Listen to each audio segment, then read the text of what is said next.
Chapter 23. We spend the night talking. Sleep will not come. We wait for a miracle to end this nightmare, but no miracle comes.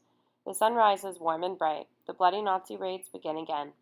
A knock at the door. Our hearts skip a beat. Do not be afraid, children. It is Chanel's mommy. Open up, please.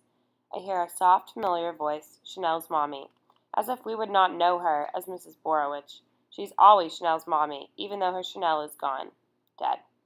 Motel opens the door. Mrs. Borowicz, her daughter, Rivkel, and her son Leibish, the remnants of a large family, stand in the doorway with bundles under their arms.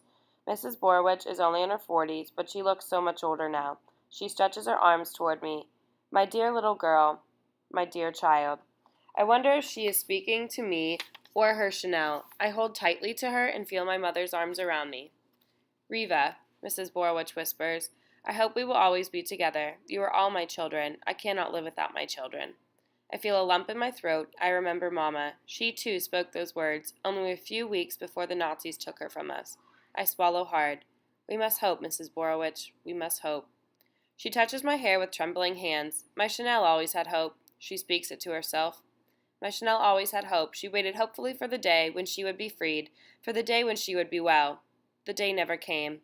She's in a cold, dark grave now, and I am going away, leaving her all alone here. Who will cry at her grave now? Who will sit at her grave and speak to her when I am gone? Her tears pour freely over the dried-out cheeks. And your little Leibel, who will come to his grave? Are we leaving these children behind?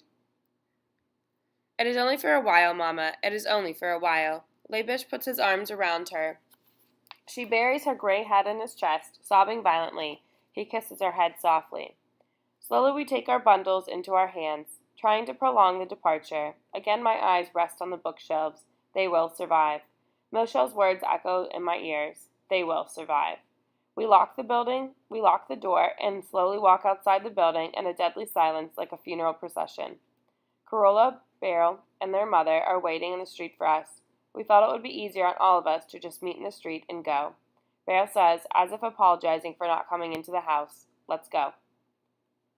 From other buildings, small groups of people with bundles on their shoulders or in their arms are slowly moving into the street. We are not the only ones still here. We are not the only ones leaving today. I see an old friend of the family. He is a tailor. On his shoulder he carries the head of a sewing machine. He approaches our group. I stare speechless at the sewing machine on his shoulders. All machines had to be surrendered to the Nazis long ago. I held on to the head of the machine. I kept it hidden. He answers my unspoken question. I kept it for the day when there is a world again and I have to start a new life. But what is a tailor without a sewing machine? But I figure it may help me now to have a machine. Maybe I will get a better job if I bring my own tools. We all walk together. Shots echo from the distance. A parade of ghosts march through the city of death. Empty homes bid their last goodbye.